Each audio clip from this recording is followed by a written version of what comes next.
Hello friends, अस्सलाम वालेकुम। मंजिल एकेडमी यूट्यूब चैनल पे एक बार फिर से आप सभी का स्वागत है। खैर मकदम करता हूँ आप सभी का। मंजिल एकेडमी यूट्यूब चैनल आपकी जो मंजिल है, अब specially RPSC second grade exam हो या फर्स्ट ग्रेड एग्ज़ाम हो, उसकी मंजिल तक पहुँचाने के लिए हम लगातार प्रयासरत हैं।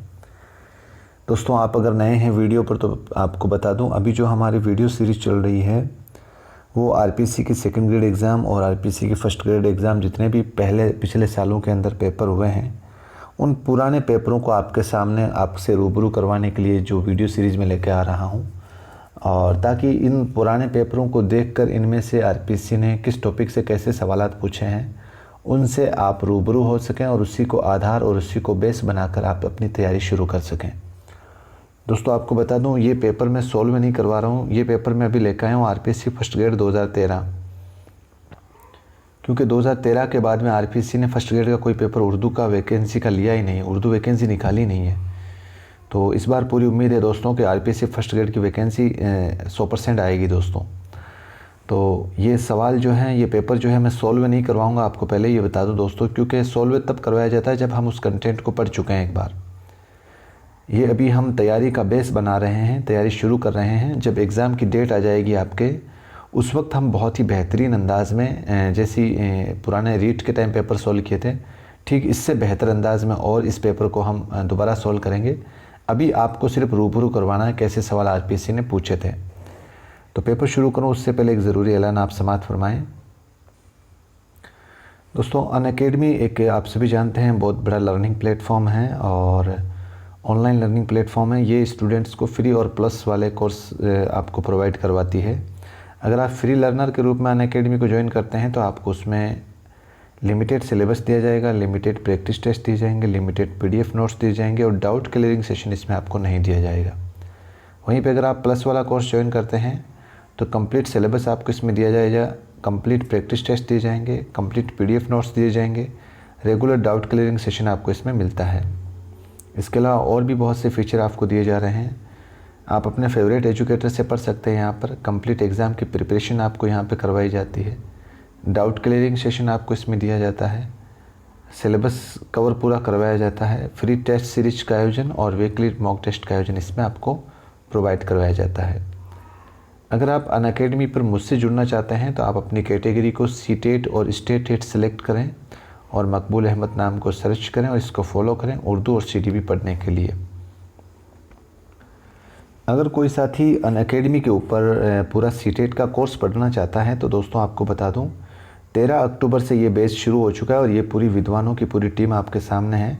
और अगर आप 6 महीने के लिए अनअकैडमी को ज्वाइन करते हैं तो 699 रुपये आपको उस कोर्स का पूरा पे करना पड़ेगा। 12 महीने के लिए आप अगर सब्सक्रिप्शन लेते हैं तो 899 रुपये आपको पे करने पड़ेंगे। इसके अलावा अगर कोई साथी यूपी टेट की तैयारी करना चाहता है तो ये 20 अक्टूबर से ये बैच शुरू होगा। ये विद्वानों की टीम है और इसमें भी सेम वही है, सिर्फ नाम मात्र फीस में 6 महीने तक आप इस कोर्स की पूरी तैयारी कर सकते हैं और 12 महीने के लिए आप 899 रुपये पे करके इस कोर्स की तैयारी कर सकते हैं। मोस्ट इम्पोर्टेंट दोस्तों, अगर आप अनअकैडमी पर कोई भी कोर्स सेल करते हैं, कोई भी XYZ कोई भी कोर्स परचेज़ करते हैं, अगर आप कोई भी कोर्स परचेज़ करते हैं और उसमें अगर आप मंजिल एकेडमी का रेफरल कोड यूज़ करते हैं MANZIL10 बिना स्पेस के, कोई स्पेस नहीं लगाना है, तो आपको उस कोर्स की फ़ीस की दोस्तों 10% डिस्काउंट भी आपको मिल जाएगा उस कोर्स के अंदर। कोई भी कोर्स अगर आप परचेज़ करते हैं तो अनअकैडमी पे, तो मंजिल एकेडमी यहाँ पे भी आपको काम आ रही है दोस्तों। चलिए दोस्तों, ये है RPSC first grade. RPSC first grade का जो पेपर है 2013 के अंदर आरपीएससी ने लिया था उर्दू का, वो पेपर मैं आपके लिए लेके आया हूँ। 150 सवाल इसमें होंगे। एक सवाल 2 नंबर का है तो 150 × 2 बराबर यानी कि 300 नंबर का ये पेपर आपके होगा। इसमें माइनस मार्किंग भी होती है दोस्तों। इसमें इसके दिशा निर्देश आप पढ़ सकते हैं, आप आराम से वीडियो को पॉज करके। अब सवाल शुरू करते हैं। दास्तान की खुसूसियत इनमें से कौन सी है? दास्तान, आपको पूरा दास्तान वाला कंटेंट अच्छे से तैयार करना होगा दोस्तों। फसाना अजाइब क्या है? आपको दास्तान, फसाना, नॉवेल, ड्रामा, गज़ल, कसीदा, मरसिया, मसनवी, खाका निगारी, सवाने निगारी, मजमून निगारी, खतूत निगारी, इनको बहुत अच्छे से पढ़ना होगा दोस्तों। चलिए अगला सवाल है, एलची से क्या मुराद है? ये आपके मीनिंग से सवाल पूछा गया है। जो मीर अमन साहब का पार्ट है ना, सरगुज़िश्त आज़ाद बख्त बादशाह वाला, उसके पार्ट से ये पूछा गया है। वाजिद अली के दरबार से कौन वाबस्ता थे, ये भी सबक के अंदर से सवाल पूछा गया है। उर्दू के पहले नावल निगार कौन हैं, ये देखिएगा आप। इनमें से कौन सा प्रेमचंद का नावल है, प्रेमचंद का नावल है।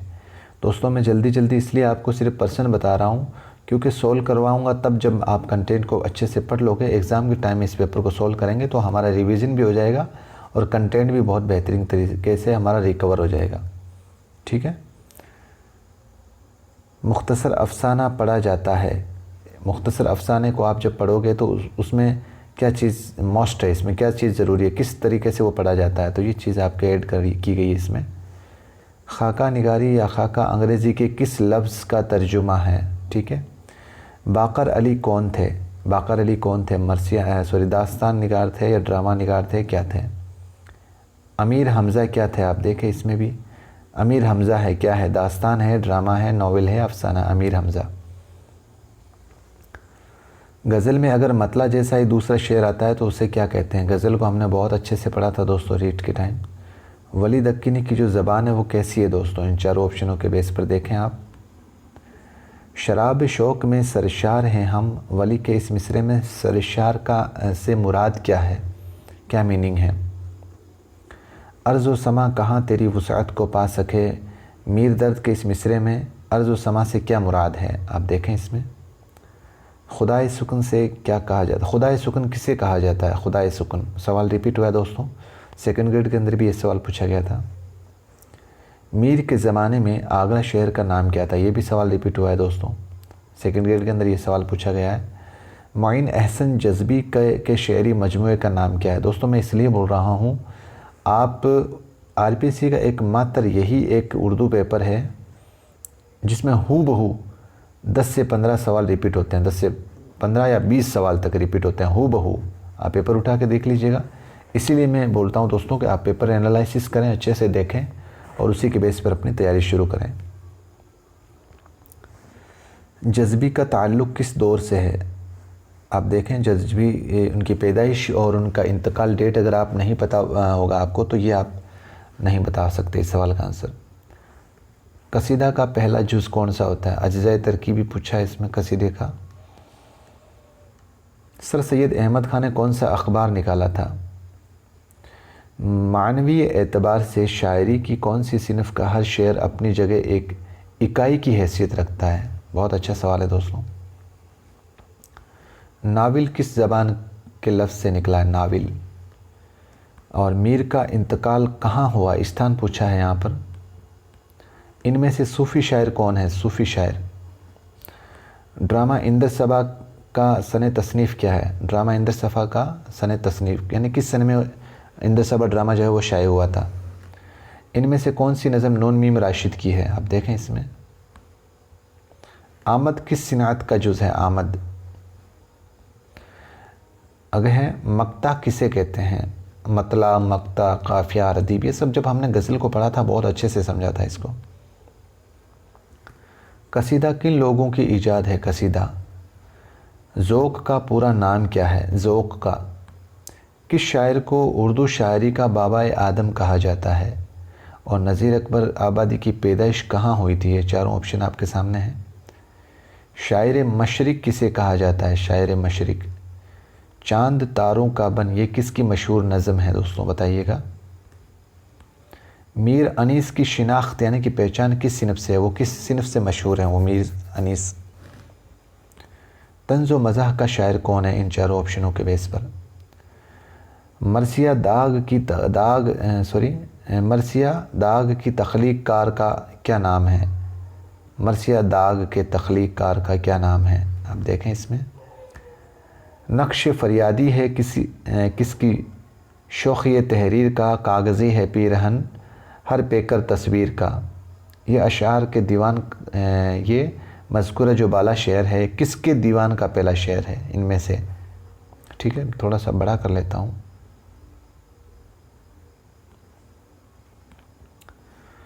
तुम मेरे पास होते हो गोया जब कोई दूसरा नहीं होता, ये शेर किसका है दोस्तों।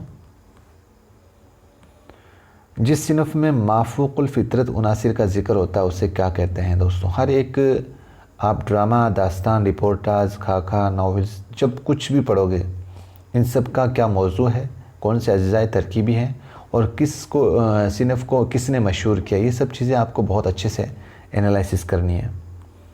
फ़िराक गोरखपुरी का क्या नाम है और इनमें से कौन सी नज़म जोश की नहीं है? ठीक है, आप देखें चारों ऑप्शन। मसनवी के लग़वी माने क्या हैं और दबीर का पूरा नाम क्या है? दबीर का, ये आप चारों ऑप्शन देखें।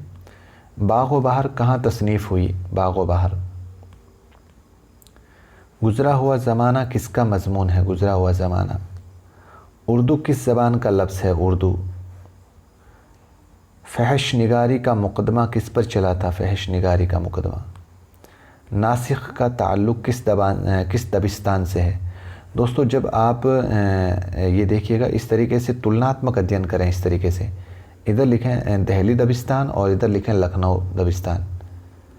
इसके अंदर कौन कौन से शोरा हैं, इसके अंदर कौन कौन से शोरा हैं, इसकी दबिस्तान की क्या ख़ासियत है, इसकी दबिस्तान की क्या ख़ासियत है, इसकी कौन सी सिनफ़ें हैं, तसनीफ़ें हैं, इसकी कौन सी तसनीफ़ हैं। इस तरीके से आपको ये क्या है, सवाल गलत होने के चांस बिल्कुल ज़ीरो हो जाएंगे। इस तरीके से अगर आप तैयार करेंगे तो आपका 100% वो सवाल सही होगा। शाहीन का इस्तिआरा किस शायर ने इस्तेमाल किया है? आप देखें इसमें। बाग़ व बहार के उसलूब के बारे में मीर अमन ने क्या कहा? बाग़ व बहार के बारे में। कलीमुद्दीन अहमद का खाका निगार कौन है भाई इसमें से? शेर के दूसरे मिसरे में बार बार जो लफ्ज़ आता है उसे क्या कहते हैं?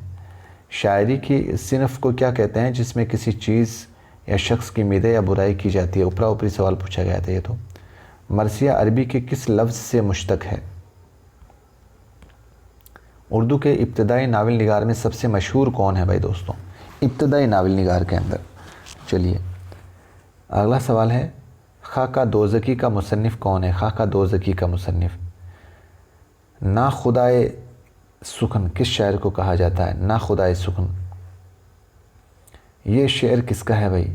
नाजुकी उसके लब की क्या कहिए, पंखुड़ी गुलाब की सी है। चारों ऑप्शन देखिएगा। तुझ लब की सिफ्त लाल बदखशां सो कहूँगा, जादू है तेरे नैन ग़िज़ाला सो कहूँगा। ये शेर किसका है? देखें आप इसमें। आदमी नामा किस शायर की नज़म है? आदमी नामा। देखें आप। अकबर इलाहाबादी की नज़मों में ज़्यादा नज़में कैसी हैं भाई? रब का शुक्र अदा कर भाई जिसने हमारी गाय बनाई। ये शेर किसका है? आप देखें।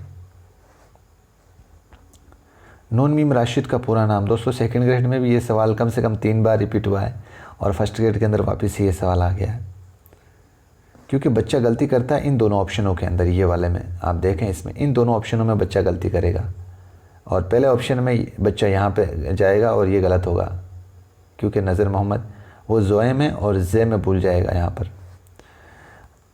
तेलंगाना तहरीक से किस शायर का ताल्लुक़ है? तेलंगाना तहरीक से। ज़ौक़ किस बादशाह के उस्ताद थे? ज़ौक़, जिन्होंने एक आपको बहुत बड़ा इनाम से नवाजा भी था आपको। बैन किस सिनफ़ शायरी का लाजमी अंसर है, यानी कि अज्जाए तरकीबी है बैन। जगत मोहन लाल रवा किस सिनफ़ शायरी में मशहूर हैं? ओ देश से आने वाले बता किस शायर की नज़म है? ओ देश से आने वाले बता। शबनम ने भर दिए थे कटोरे गुलाब के, ये मिसरा किस शायर का है? जब शेर में मुतज़ाद अल्फाज इस्तेमाल किए जाते हैं तो इस सिनात को क्या कहते हैं? शेर में काफ़िया किस मुकाम पर आता है? शेर में काफ़िया किस मुकाम पर आता है? देखें आप। शेर में किस तारीख़ी वाक़ये की तरफ इशारा हो, किसी तारीख़ी वाक़ये की तरफ इशारा हो तो उसे क्या कहते हैं? तारीख़ी वाक़ये की तरफ। यह इल्म बलागत से सवाल पूछा है। मंदरजा झेल कुतुब में दास्तान कौन सी है इनमें से? क्योंकि बाकी हो सकता है ड्रामा हो, कोई नॉवल हो, कोई अफसाना हो, तो आपको ये चीज़ें भी बहुत अच्छे से एनालिसिस करनी है। महाभारत की तख्लीक कार कौन है? महाभारत के। फोर्ट विलियम कॉलेज कब अमल में आया? Fort William college. Jnanpith award मंदरजा झेल शोरा में से किसको मिला था? ज्ञानपीठ अवार्ड। इस शेर में कौन सी सिनत है? बसते हैं तेरे साये में सब शेख व ब्राह्मण, और आबाद तुझी से हैं यहाँ गरो गर तेरो हरम। इसमें से कौन सी सिनफ है आप देखें इसको एक बार। गर वीरो हरम का देरो हरम है, सॉरी यहाँ पर ये दाल है, आप देखिएगा दाल ये रे वाव है ना। प्रेमचंद का जो नमक का दरोगा है दोस्तों, ये नमक का दरोगा के ज़रिए क्या पैगाम देना चाहते हैं आप। उस नमक का दरोगा सबक को पूरा पढ़ोगे तब इस सवाल का आराम से जवाब दे दोगे। नया कानून किसका अफसाना है। नया कानून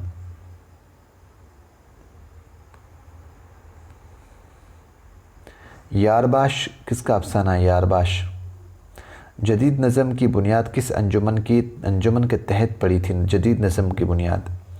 सहरुल बयान क्या है। सहरुल बयान। पंडित दयाशंकर नसीम की शोहरत की बुनियाद क्या है। उर्दू फ़िक्शन की कदीम तरीन सिनफ है उर्दू फ़िक्शन की। फसाना अजाइब के मुसन्निफ़ का नाम क्या है। फसाना अजाइब के मुसन्निफ़ का नाम। रशीद अहमद सिद्दीकी ने गज़ल की तारीफ़ में क्या कहा है। रशीद अहमद सिद्दीकी साहब ने उमराव जान अदा में किस तहज़ीब की अक्कासी की गई है। उमराव जान अदा में। दरवाज़े खोल दो क्या है। एक अफसाना है, ड्रामा है, मजमून है, क्या है। मंगू कोचवान किस कहानी का किरदार है। दोस्तों आप कोई भी दास्तान पढ़ो, ड्रामा पढ़ो, अफसाना पढ़ो, हर एक दास्तान ड्रामा अफसाने का किरदार आपको बहुत अच्छे से पता होना चाहिए दोस्तों। और इसका निश्चित रूप से एक सवाल पूछा जाएगा। मुफलिसी सब खोती है, मर्द का एतबार खोती है। मिसरा अव्वल में खाली जगह क्या लफ्ज़ आएगा। बहुत बढ़िया सवाल था भाई, ये टफेस्ट सवाल में से था आपके। देखिएगा आप इसमें। अदद शहरी किसकी किताब है। अदद शहरी। गीतांजलि का खालिक कौन है। गीतांजलि का। और जोश की खुदनोश्त का क्या नाम है। खुद की बायोग्राफी जो लिखी थी वो किस नाम से मशहूर है। अंग्रेज़ों के ख़िलाफ़ जोश की नज़म का उन्वान क्या है। जोश की नज़म का उन्वान। ये चारों ऑप्शन आपके सामने हैं।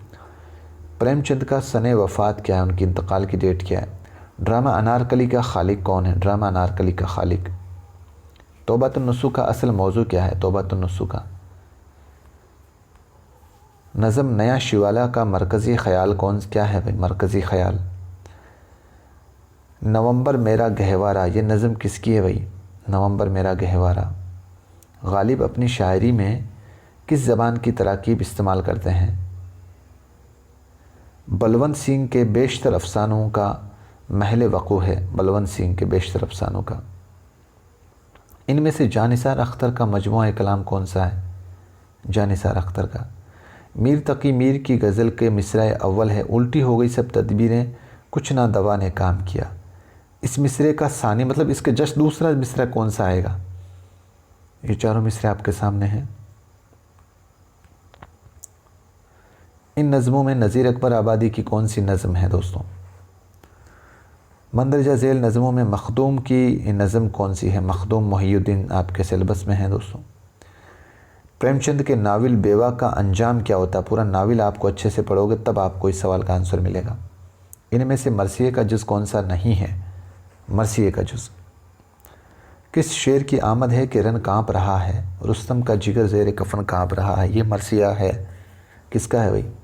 देखें आप। इनमें से कौन सा ज़ुमरा दुरुस्त नहीं है। बहुत अच्छा सवाल है भाई।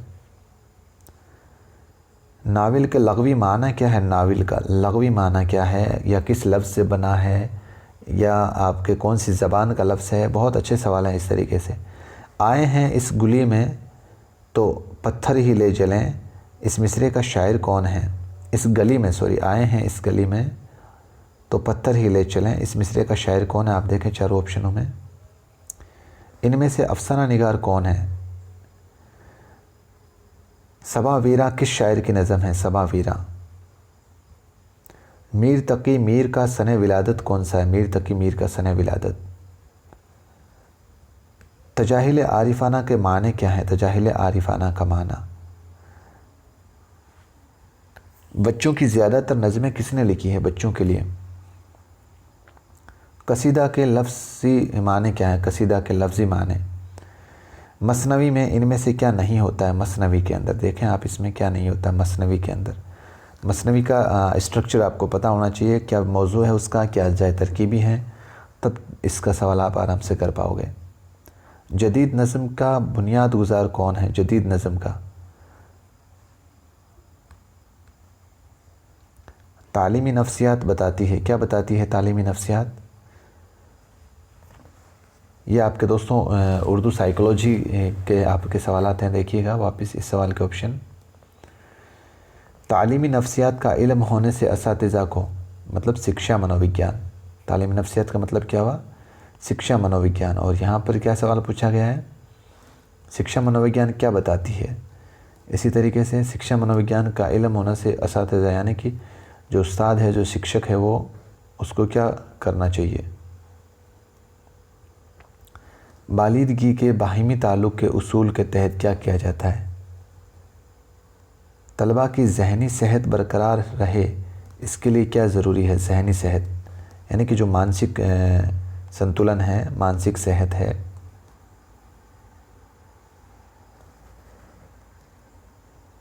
अगला सवाल देखते हैं। तलबा की ज़हनी सेहत को ख़तरा हो सकता है, यानी कि उसकी जो मानसिक तंदुरुस्ती है उसको ख़तरा किससे हो सकता है? इन ऑप्शनों के बेस पे। ज़हनी सेहत के इलाज के लिए किन बच्चों को गाइडेंसी कलंक में भेजना लाजमी नहीं होता? ठीक है, गाइडेंसी कलंक में ऐसे कौन से बच्चे होते हैं जिनकी ज़हनी सेहत के इलाज के लिए आप गाइडेंसी कलंक में भेजना लाजमी नहीं समझते? देखें आप चारों ऑप्शनों में। ज़ईफ़ुल अक़ल बच्चों का मिक़यास ज़हानत होता है। जब आप बुद्धि पढ़ोगे ना, बुद्धि, तो बुद्धि के अंदर जो औसत बालक होते हैं उनकी बुद्धि लब्धि कितनी होती है, प्रतिभाशाली बालक बुद्धि लब्धि कितनी होती है, ये सारा कंटेंट उसी से उठाया गया है। यहाँ से सवाल ये पूछा गया है। अब हो सकता है आपको उर्दू लैंग्वेज, उर्दू शब्दावली से दिक्कत हो दोस्तों। नौबलोगत उम्र की खसूसियत में शामिल नहीं है। नौबलोगत मतलब वो किशोर अवस्था, तो क्या शामिल नहीं है आपके इसमें? एक या दो बच्चों में ज़्यादा, जो भी ऑप्शन आप देखें इसमें। स्पीयरमैन के मुताबिक जहानत की तरक्की सबसे ज़्यादा किस उम्र के दरमियान होती है? स्पीयरमैन के मुताबिक जहानत मतलब बुद्धि की तरक्की जो है वो सबसे ज़्यादा किस उम्र के दरमियान में होती है, स्पीयरमैन के अकॉर्डिंग? नौबालिगान में लीडरशिप, जोश, खरोश, हमदर्दी वगैरह जैसी खूबियाँ पैदा होना किस बालिदगी को बताता है, यानी किस को बताता है? आप देखें इसमें। नौबलोगत में जज्बाती बालिदगी की निशानदही होती है। निशानदही करता है, कौन करता है, कब करता है? देखें आप। किस चीज़ को देखकर, किसी चीज़ को देखकर, छूकर, इस्तेमाल करके उसके बारे में गुफ्तगू करके सीखने का तरीका कौन सा है भाई? चलिए, सीखने के ज़ेल कवानीन में से कौन सा कानून सानवी हैसियत रखता है, यानी कि दोयम दर्जे की हैसियत रखता है? एडवांस ऑर्गेनाइज मॉडल के बानी कौन है भाई? एडवांस ऑर्गेनाइज मॉडल के बानी। तदरीसी मॉडल के किस जुज़ के तहत तदरीसी अफ़आल और तराकीब का बंदोबस्त और तरतीब तय की जाती है? आप देखें इसमें। इंफॉर्मेशन प्रोसेसिंग मॉडल में, अब यहाँ से कंप्यूटर का सवाल है। इंफॉर्मेशन प्रोसेसिंग मॉडल, इसमें क्या होता है? देखें आप, चारों ऑप्शन आपके सामने हैं। आमोज़श बज़रियाए इमदाद बाहमी में, आमोज़श बज़रियाए इमदाद बाहमी में, आमोज़श माने अधिगम होता है दोस्तों, आप सभी जानते हैं। आमोज़श बज़रियाए इमदाद बाहमी तरीका इस्तेमाल करने पर ग्रुप की तश्कील में असातिज़ा को ध्यान रखना चाहिए अधिगम करवाते वक्त। इमदादी वसाइल के तहत जिस मॉडल के ज़रिए हरकत को दिखाया जाता है वो क्या कहलाता है? देखें आप इसमें। ट्रांसपेरेंसी का किस आलाए कार के साथ इस्तेमाल किया जाता है? ट्रांसपेरेंसी का, फिर से आईसीटी का सवाल ये। गैर इज़लाली टेक्नोलॉजी वसाइल होती है, गैर इज़लाली टेक्नोलॉजी वसाइल होती है, ये भी आईसीटी का पर्सन है दोस्तों आपके। तदरीस में टेक्नोलॉजी की मदद से तलबा क्या हासिल करते हैं भाई? आप देखें इसमें। तदरीस में आईसीटी के इस्तेमाल से असातिज़ा को क्या फ़ायदा होता है, क्या नुकसान होता है, क्या होता है उसमें? देखें आप। तकनीकी वसाइल के हार्डवेयर में शामिल नहीं है। हार्डवेयर में ऐसी कौन सी चीज़ है सॉफ्टवेयर और हार्डवेयर में जो शामिल नहीं है? तदरीस बाइमदाद कंप्यूटर के ज़रिए तालीमी मवाद को पेश करने का अंदाज़ हो सकता है। देखें आप, कंप्यूटर की मदद से तदरीस की तैयारी में तजज़ियाती मरहला का हिस्सा है। बच्चों की जहनी सेहत की परवरिश में इस्तेमाल की जाने वाली गाइडेंस क्लिंक के काम के पहलू हैं। जहनी सेहत के परवरिश में इस्तेमाल की जाने वाली गाइडेंस, देखें आप इसमें 4 ऑप्शन।